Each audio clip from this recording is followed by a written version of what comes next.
Good evening to everyone. Thank you for being such patient listeners. We are the last panel. We have a huge responsibility on our shoulders to lead the concluding talks. A very warm welcome to all our esteemed panel members. It's a great experience to be sharing this conversation with all of you. Without wasting a lot of time, let us tackle these hardcore issues which are going to lead the future of our nation. I would like to start with NP Sharma, sir. Sir, you have an expertise in solid waste management. As smart cities are being driven by technology, there are a lot of electronic gadgets that are coming up. Every person has a lot of phones, tablets, and other electronic gadgets, CCTV cameras, silicon chips. Sir, how have you managed in any innovative form the disposal of such electronic wastage? Thank you, ma'am. And in smart city, actually, when we identified that the garbage is not collected as it should have been, and most of the time the garbage reaching to the dumping ground was not of that quantity which was anticipated. So then we came up with an idea of developing a smart solution. So we purchased around 550 vehicles and fitted with them with the GPS system. And then we mapped the point of incidences in the houses, one point of incidence for each house, and fixed its latitude and longitude and brought it in on the GIS system.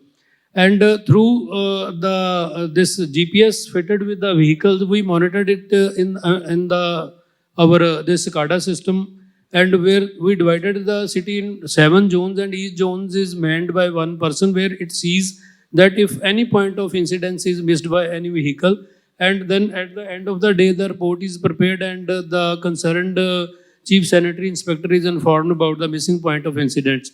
Now, all this is mapped with the integrated command and control system also, where the data is analyzed for each zone, and then we can tell the HOD about the performance of the vehicles, performance of the garbage collectors, and the extent of collection of the garbage from the houses.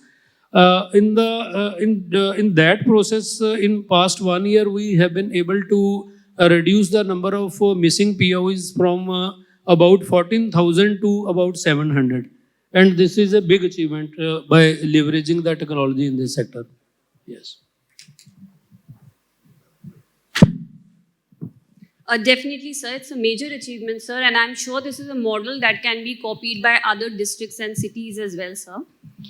My next question is directed to Pradhuman, sir. Sir has an expertise in managing urban mobility. So my question would be related to that. So what innovative technologies have you leveraged in the urban sphere when it comes to mobility and transportation within the city? And what have been the key outcomes of it?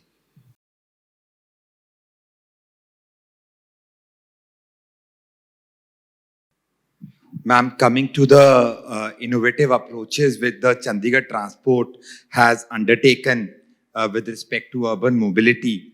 First of all, we are underway for the metro. And for that, RITES has been engaged, the nodal agency, to prepare the comprehensive mobility plan, which has been prepared. And now we are on the way to prepare the alternate analysis report, and followed by the detailed DPR to proceed further in this regard. The metro would be coming up with a total of 157 kilometers, out of which 79.5 would be undertaken in the first phase, whereas 77.5 would be undertaken in the second phase. As for traffic management, the traffic police has undertaken a lot of measures, including online challaning, which has really put the traffic on a stern good track now. Thank you, sir. As you rightly said, it does reduce a lot of pressure on the human resources that are being deployed on the roads for managing traffic. Technology is definitely the way to go. My next question is directed at Sudhir, sir. Sir is the Chief Town Planner at Faridabad Metropolitan Development Authority. So, what urban planning strategies are being employed in Faridabad to accommodate the growing population and ensuring efficient transportation system while minimizing the environmental impacts as well? That every step has been taken to minimize the mitigating the traffic problems and all that. We are using actually mixed land use. It is the new concept in Haryana. Earlier we are not using the mixed land use concept, but now on the main national highway we are using the mixed land use concept, because this mixed land use concept certainly shorten the trips. When the trips are shortened, one can use cycle and the smaller vehicles and can go pedestrian also. So that is the way we are using. We are providing some zoning regulations also for that, and in that way we are mitigating this. That's a great initiative, sir. I would also like to share that the Himachal government has recently adopted an e-vehicle policy as well, seeing as to how ecologically sensitive the terrain of Himachal has been. As before me, ADG sir also mentioned the recent floods, the disaster that happened. So we are all for adopting e-vehicles, and urban cities must accommodate for such environmental friendly practices as well. Sir, I would also like you, Sudhir sir, I would also like you to share certain insights into the integration of urban planning and transportation in Faridabad. Sir. This urban planning and transportation certainly will go a long way to provide the urban mobility in a good way, because we are integrating many arteries in our planning. Noida was not connected earlier. Now we are having planned 3 roads to the Noida: Jewar Airport Link Road, one is the Majhauli Link Road, and then the Faridabad Link Road. And that way we are integrating urban planning with modern transport system. We are having city bus services there. 50 buses are playing nowadays. They are covering 50 routes and 2,000 kilometers almost daily. They are traversing in the city. And secondly, we are having the agriculture and urban farming and urban horticulture wing we are having there. In this, all the corridors, the major corridors are covered by the horticulture wing, and we are beautifying them. We are making paves there. We are making cycle tracks, and that's way we are integrating urban planning and modern transport planning, and that way we are mitigating that. Sharma sir, I would like to ask you, sir, we've been engaging with the private entities as well in this event from the morning, and we see that they have the power and the skill and the will to take up technological innovations when it comes to sustainable living, sir. So do you think, especially in waste management, the government should shed some of the onus that it has been carrying for such a long time, seeing as to how government has limited capacity in comparison to private sector, and this is one sphere where we should even let go of the PPP model and give it completely to the private sector, sir. See, this triple P is even the very nice choice as far as the leveraging of technology resources is concerned, because it's a system which operates right from the planning to upkeep to timely delivery and innovations it includes. But the only thing is that while designing these things with the private partners, the concessionaire agreement should be designed in such a way that he sometimes see what happens is that we in the government tries to follow by line what is written in the agreement, and the triple P partner needs time to settle down, right? But we fear of the audit, CAG and all that, and then we try enforcing penalties on the triple P partner, and then he runs away, or well, he is disheartened too, because all the investment he has made. So the concessionaire agreement should be designed very carefully, in which certain transitory level service level agreement must be there for the time he is settled. After that, the SLAs should be monitored, and the penalties imposed if he does not fulfill all the commitments as per agreement.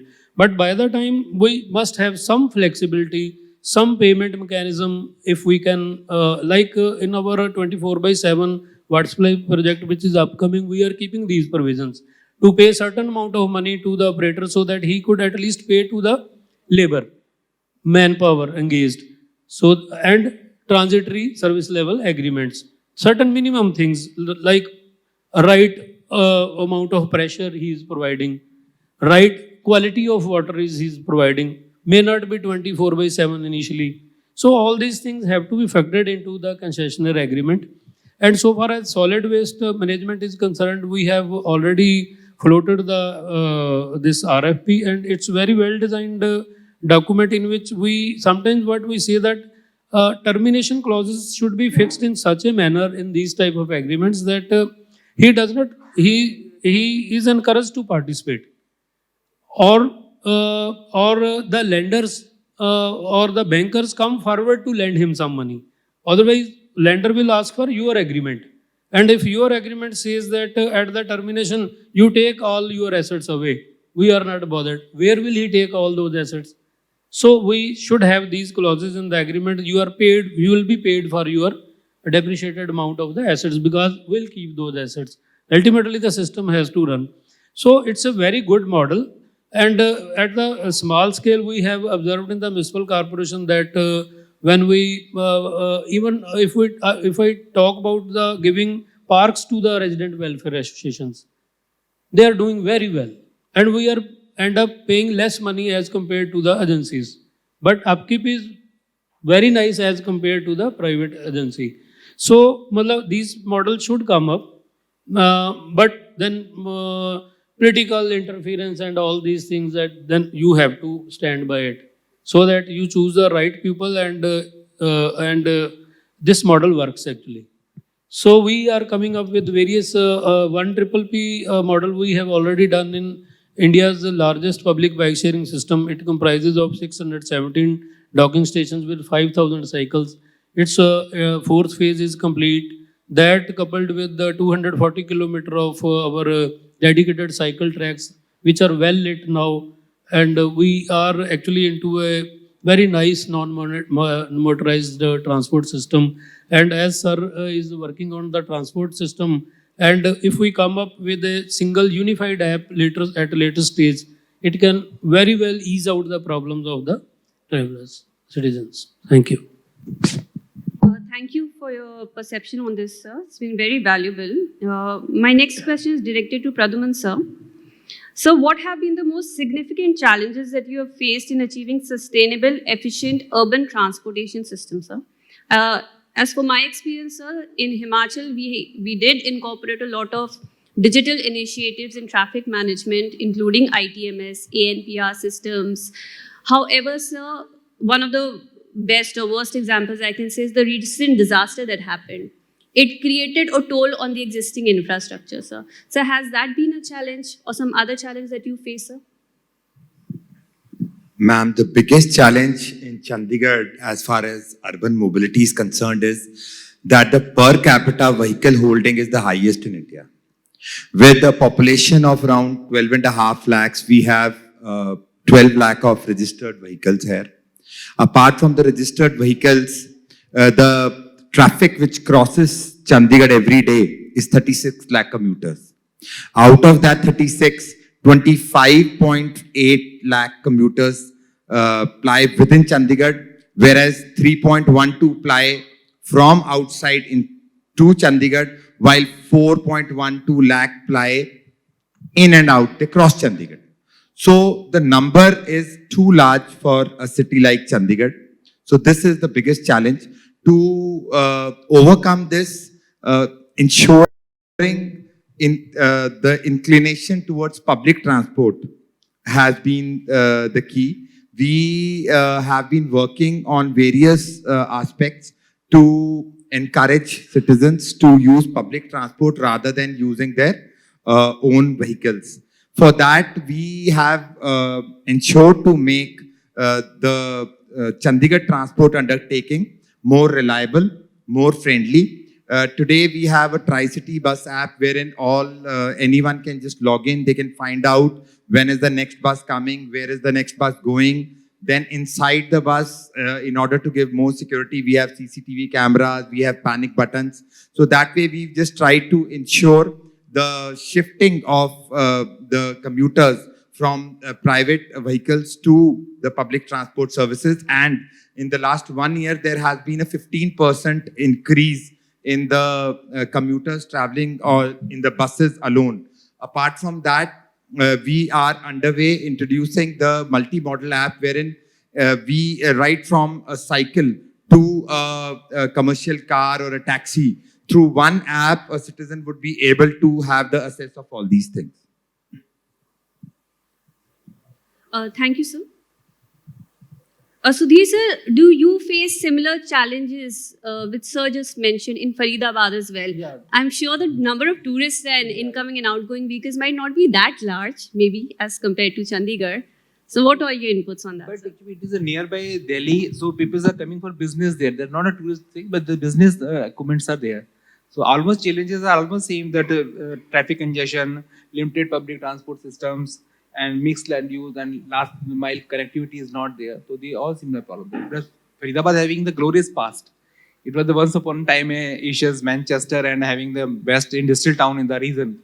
So that legacy it's having already there. So that's where there's some problems are there. Sharma sir, my question is directed towards you, sir. As you mentioned that PPP model is the best model for dealing with vehicles or waste of any kind of waste, sir. Recently, sir, you must have heard about the scrap policy of the government for e-vehicles or maybe normal vehicles. So they put on a timeline of 10 years for maybe diesel vehicles, 15 years, especially in cases of Delhi, sir. So do you think it's for a country that is still on a developing path and we value our resources much more as compared to the Western countries, and the amount of waste generated by disposing or scrapping of vehicles at this short interval of time, would it be right, sir? What is your opinion on that, sir? Very tricky question. But what I will say is that for Indian scenario, I think it's not right. Because we should not have knee-jerk reaction on everything which comes from outside. Even in, but whichever country we go now, we say that, well, we saw that it's very nice there and we try to implement here in our, but we should see the scenario here, the mindset here, the type of living of the citizens here. Like the vending act, I should not otherwise comment, but I'll just keep my opinion here. That vending, we live in an ecosystem where the vendor and the showroom wala, they coexist. When we go to market, we want to eat golgappa also, we want to purchase some small item and we want to go to showroom also. But with the vendors act, we say that vendor should be shifted to one corner of the city and showroom wala should be there. We do not exist in that type of system. We have a mixed type of ecosystem and we should retain it. We should not follow what others are doing. We should understand our system and then implement the things. So similarly, by adopting scrap the vehicle, I think it should be related with the emission standards if it is fulfilling, and then we should allow it to keep, because we are people with the limited resources and limited per capita income. Everybody is not affording. See, if I can afford, I sold my vehicle, somebody other can run it. But as far as it's meeting the mission standards, I don't think this is my opinion in particular. Thank you, sir, for answering that tricky question so well, sir. This question is directed to all the panel members. We've been talking about technology and smart city. One sphere that we have missed out is community development, which is not necessarily technology oriented.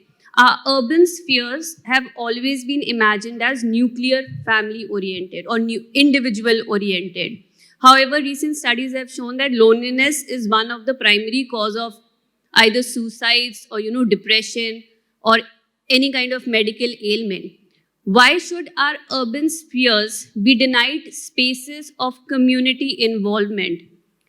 Why should it focus only on individual? Ultimately, what we've gathered from our ancestors, we are taking it forward. So should it not be an essential part of the new urban sphere? The third dimension, very rightly said. But as we are the smart city organizations or development authorities, we are usually providing the physical infrastructures. And in that way, we are providing the more green spaces, park spaces that could be used as a community spaces where the people can gather and they can go ahead with that. But out and out programs we don't have to mitigate these problems. So should this be made a part of the program, sir? Of course, it should be, because it is nowadays families are very nuclear and people are very much less in the family. 1 and 2, it's required that we should have the community facilities like that where people can interact, they can share their sorrow, they can share their happiness and all that. It should be the community places that should be there. And that too at the affordable cost, because clubs are there, but on the affordable cost they should be there. My question to Pradhuman sir, sir. Sir, as the economy increases, per capita GDP will also increase. Earlier, there were times when there were no vehicles. Then people started having 1 vehicle, now 2 vehicles per household. This is continuously going to increase in India, especially where vehicles are seen as a sign of luxury. So do you think there should be a cap on the number of assets, vehicular assets which cause pollution or occupy space? There is obviously, in Shimla especially, you see more vehicles on the road than the public itself. Should there be a cap on such asset ownership? Ma'am, I didn't get your question first of all. You wanted to ask that capping on what, ma'am? Could you repeat? Capping Number on of cars. asset ownership, like people own 2 vehicles. Okay, 3 ma'am. vehicles, 4 vehicles. Okay, ma'am. Okay, ma'am. Ma'am, the Chandigarh administration has come up with the EV policy in this regard only, and wherein there has been an initiative to encourage the EV. And while encouraging the EV, the infrastructure parallelly also is being looked after in the policy. There have been incorporations in the policy to also give incentives on the EV vehicles. Ma'am, as for the capping part, again, in the policy initially, capping was thought over and capping was also made, and for around a year the same also continued. However, now the capping part has been discontinued because end of the day the citizen has to be encouraged to come up with eco-friendly, sustainable mobility. Just trying to put upon that there has been a capping and now no further purchase can be made was seen as being just supreme direction. So now what we have come forward with is that the citizens are encouraged by way of road tax relaxations. Today we have 50% relaxation on EV vehicles, the hybrid vehicles below 20 lakhs. The electric vehicles are altogether road tax exempted. And parallelly, the infrastructure part is also being taken care of. The parking lots of the MC, the electric chargers are coming up. But the capping part, because it's very individual specific and the individual needs to be rather encouraged to come up. Apart from this, the electric bus initiative of the Chandigarh administration has really paved a long way in reducing the pollutants. And if I go just by the electric bus figures, so 17.72 lakhs of diesel has been saved, and almost 4,000 metric tons of carbon dioxide emissions, which would have been emitted otherwise, have been saved by introduction of these electric buses. Next year, we are coming up with 100 more electric buses, which would be replacing the diesel buses. That would again tantamount to saving this much of carbon emissions in 1 year alone. Sir, your achievements have been laudable, sir. I would like to direct the last question towards Sharma, sir. Again, sir, tricky one. Since we are deciding upon cities of tomorrow, we have to start planning today. We've been talking about cities, the people of the city, sir. Do you think, sir, it is the right time to pull up our villages as well into this scheme? See, everything it should be restricted type. we should not, if in my opinion, as Pradhuman sir said, I think that there should be a cap on the number of vehicles of the individual. There is a Singapore model in which you purchase first vehicle, but when you purchase second vehicle, the tax is as high as the cost of the vehicle.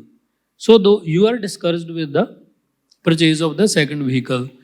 Secondly, now the world is now breaking all their flyovers. Everybody, everywhere in Italy, you see they are breaking their flyovers. Now again coming to those roads, the lane width should be reduced. Lane widths inside the city. What do you want to do with the speed inside the city? On one side we do widening of the road, and other side we put on the board speed limit is 60 km/h. See, we are adopting double standards. We are widening the roads and we are putting speed limit board. It should not be there. Reduce the lane widths inside the cities so that there is space for people, not for vehicles. You go anywhere in Amsterdam, Netherlands, or European countries, they will have only 1.5 lane for vehicle on one side. Rest all the spaces for people, for walkers, right? And that coupled with the this proper traffic lights and cycle lights and all that, they are for the people, not for the vehicles. So I am of the view that I am even rather requesting the urban planning department to give me a pilot sector in Chandigarh, and we will make it a success by reducing the lane width of the roads, right?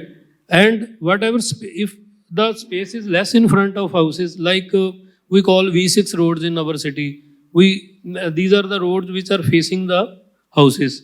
We have less space. There we should pave it end to end and carve out the parking spaces.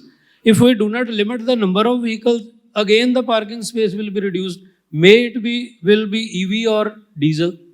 There it will occupy space. Then we need to create parking spaces, right? So the solution is to cap, create parking spaces wherever not available, and don't design the city for speed, design for people. Rightly said, sir. Your answer has been very holistic and it covers almost every aspect of urban mobility. If we are thinking about the future cities, we need to incorporate such acts today so that when tomorrow we actually implement it, we know what we have to face and what we have to deal with. So in Shimla, I would like to share an experience, sir. We have very thin mountain roads. So obviously when vehicles are traveling, it leaves absolutely no space for people. Under the Smart City mission, walkways have been created. The pedestrian on the road has to be prioritized, sir. I'm sure everyone will agree with this. If it is safe for the pedestrian, it is safe for everyone, including all the technological interventions that we are applying on the mobility sphere especially, be it ITMS, which are very expensive as of now. I'm hoping their prices would reduce in the near future.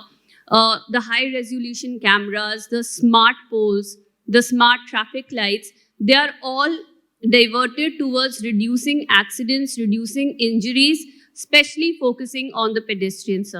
So I think this should be a major game changer once it's applied and implemented.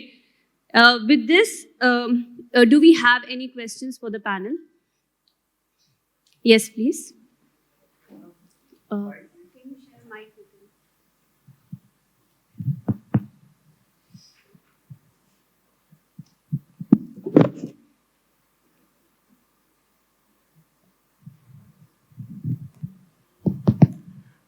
My question is to Pradhuman sir. Sir, as far as electric vehicle policy is concerned in Chandigarh administration, we are making charging station for recharging as well as the battery swapping, right? So, how much you are planning for the interoperability of the batteries also, which is going to be a nation's policy in coming time, that like the swapping or change of mobile operator, as we have in the telecom sector, we can change the operator but will retain the mobile number. And same is happening for the battery segment also. Interoperability of the batteries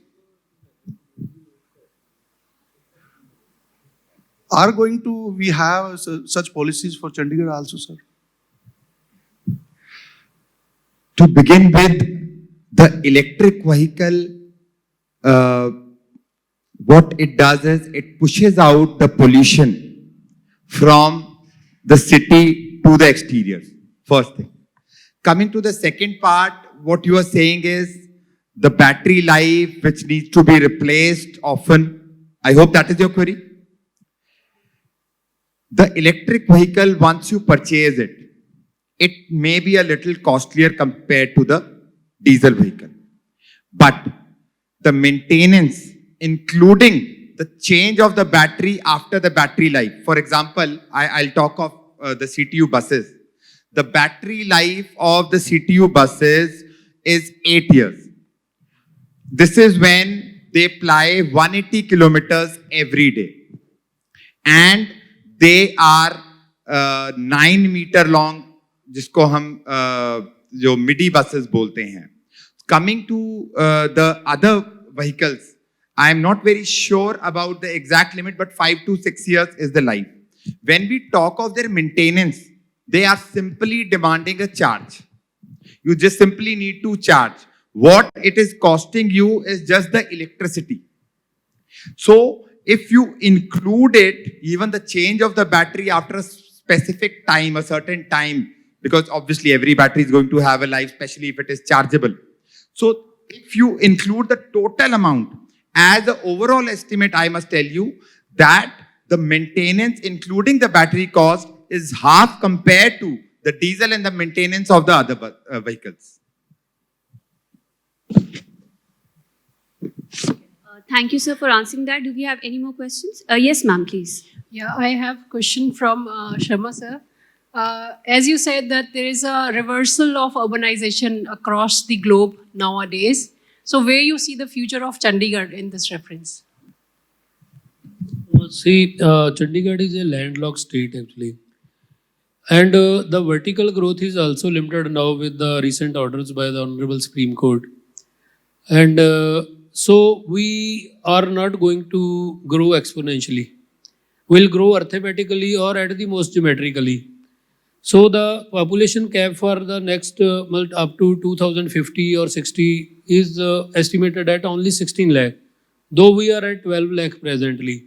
So accordingly, we need to plan the management of the solid waste, water supply. Will the source will be sufficient for the up to at least, let us say till 2060. We have to assess the source.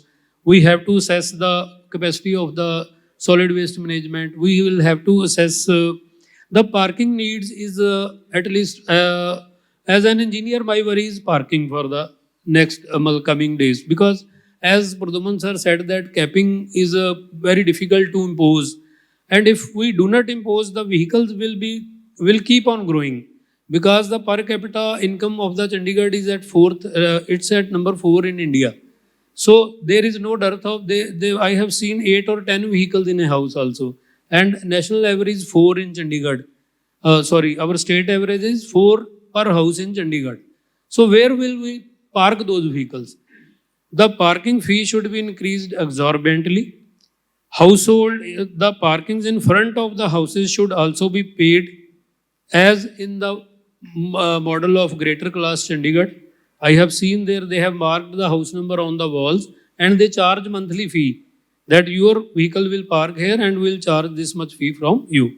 So by that way, I mean the citizens will have to understand their responsibility also towards the city. It's not that government will keep on providing infrastructure, keep on providing how much? There is no limit. Ultimately will fail, will be fighting a losing battle. So mindset has to be changed and the planning has to be done keeping in view the overall scenario of your horizontal and vertical growth. I think so. Thank you, sir. Any more questions? When you go home today, it is a personal request. Please do look at the concept of the city of that is called The Line. It is a 170-kilometer long city being planned by Saudi Arabia. Zero gravity, zero carbon emissions, mirrored on both the sides so that it keeps cool naturally. And it's a concept, I think, which they are planning to bring out in the next 10 years. The Saudis have a lot of money, they can do it. But it's a work in vision. And this is what we need. We need to think big and we need to then act big. It was an honor sharing the dais with esteemed dais members. And thank you, Elets, Chandigarh MC, Chandigarh Smart City Project for inviting us to hold this talk. Thank you so much.